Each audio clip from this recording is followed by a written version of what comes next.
Hi, boys and girls. I'm so happy to be back with you today. Today we're going to finish reading our story from the Magic Treehouse, The Night at Dawn.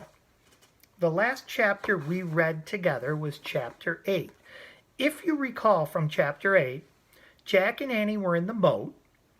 They swam to the shore and got out, and they came face to face with the knight on his black horse. I'm going to start by reading the end of chapter 8, and then we're going to read chapters 9 and 10 today. He sat on the black horse. His armor shone in the moonlight. A visor hid his face, but he seemed to be staring straight at Jack and Annie. Chapter 9 is called Under the Moon. Jack froze. Everybody freeze. It's him, Annie whispered. The knight held out his gloved hand. Come on, Jack, Annie said. Where are you going? Said Jack. He wants to help us, said Annie. How do you know? I can just tell, said Annie. Annie stepped toward the horse. The knight dismounted, which means he got off of the horse. The knight picked up Annie and put her on the back of his horse. Come on, Jack, she called. Jack moved slowly toward the knight. It was like a dream. The knight picked him up too. He placed Jack on the horse behind Annie. The knight got on behind them. He slapped the reins. The black horse cantered beside the moonlit water of the moat. Jack rocked back and forth in the saddle. The wind blew his hair. He felt very brave and very powerful. He felt as if he could ride forever on this horse with this mysterious knight. Over the ocean, over the world, over the moon. A hawk shrieked in the darkness. There's the treehouse, said Annie. She pointed toward a grove of trees. It's like a group of trees. The knight steered the horse toward the trees. See? There it is, Annie said, pointing to the ladder. The knight brought his horse to a stop. He dismounted, again he got off of the horse, and helped Annie down. Thank you, sir, she said, and she bowed. Then Jack. Thank you, he said, and he bowed also. The knight got back on his horse. He raised his gloved hand, almost like he was saying goodbye. Then he slapped the reins and rode off through the mist.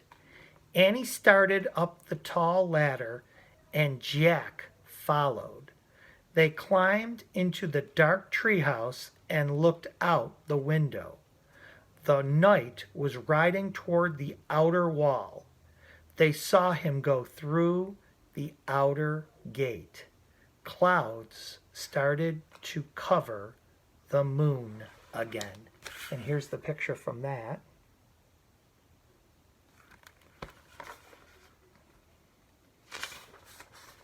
For a brief moment, Jack thought he saw the knight's armor gleaming on top of a hill beyond the castle. The clouds covered the moon completely, and a black mist swallowed up the land, which means you couldn't really see the land. He's gone, whispered Annie. Jack shivered in his wet clothes as he kept staring at the blackness. I'm cold, said Annie. Where's the Pennsylvania book? Jack heard Annie fumble in the darkness. He kept looking out the window. I think this is it, said Annie. I feel a silk bookmark.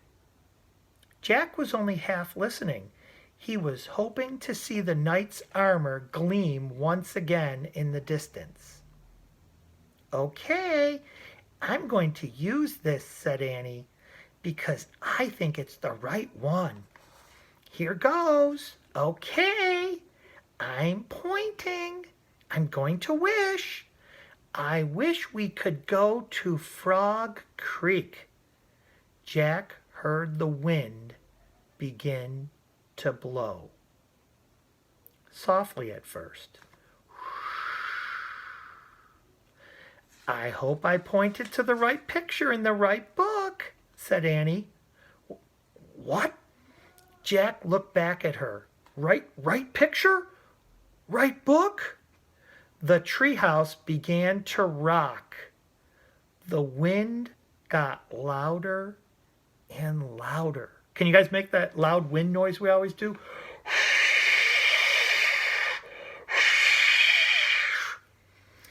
"I hope it wasn't the dinosaur book," said Annie. "Stop!" Jack shouted at the treehouse. Too late. The treehouse started to spin. It was spinning and spinning.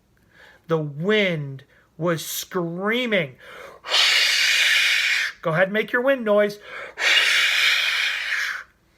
Then suddenly, there was silence. Absolute silence. Chapter 10 is called One Mystery Solved. The air was warm. It was dawn. Far away, a dog barked. "I think that's Henry barking," Annie said. "We did come home." They both looked out the treehouse window. That was close," said Jack. In the distance, street lights lit their street. There was a light on in their upstairs window. "Uh-oh," said Annie. "I think Mom and Dad are up. We better hurry." "Wait." In a daze, Jack unzipped his backpack. He pulled out the castle book. It was quite wet, but Jack placed it back with all the other books. "Come on, hurry," said Annie, scooting out of the treehouse. Jack followed her down the ladder. They reached the ground and took off between the gray-black trees. They left the woods and ran down their deserted street. They got to their yard and crept across the lawn right up to the back door. Jack and Annie slipped inside the house. "They're not downstairs yet," whispered Annie. "Shh," said Jack. He led the way up the stairs and down the hall.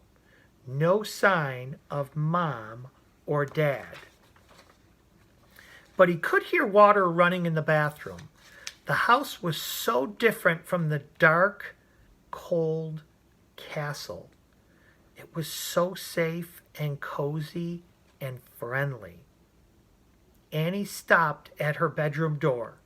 She gave Jack a smile, then disappeared inside her room. Jack hurried into his room. He took off his damp, which means wet, clothes, and pulled on his dry, soft pajamas.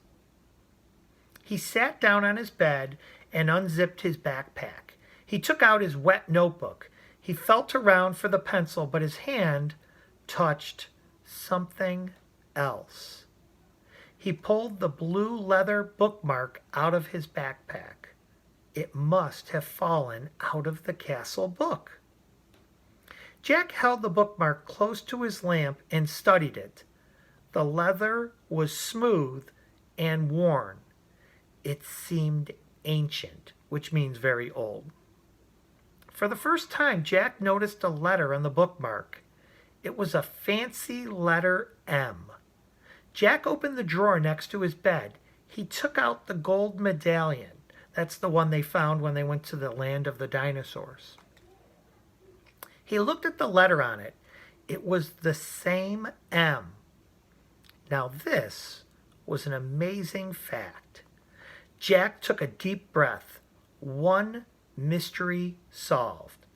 The person who had dropped the gold medallion in the time of the dinosaurs was the same person who owned all of the books in the treehouse. Who was this person? Jack placed the bookmark next to the medallion and he closed the drawer. He picked up his pencil, he turned to the least wet page in his notebook, and he started to write down this new fact. The same, but before he could draw the M, his eyes closed. He dreamed they were with the knight again, all three of them riding the black horse through the cool, dark night, beyond the outer wall of the castle, and up over a moonlit hill into the mist. This is Jack's writing in his book before he fell asleep, and there is the bookmark that was in the castle book with the letter M on it. And that, boys and girls, is the end of our story, The Night at Dawn.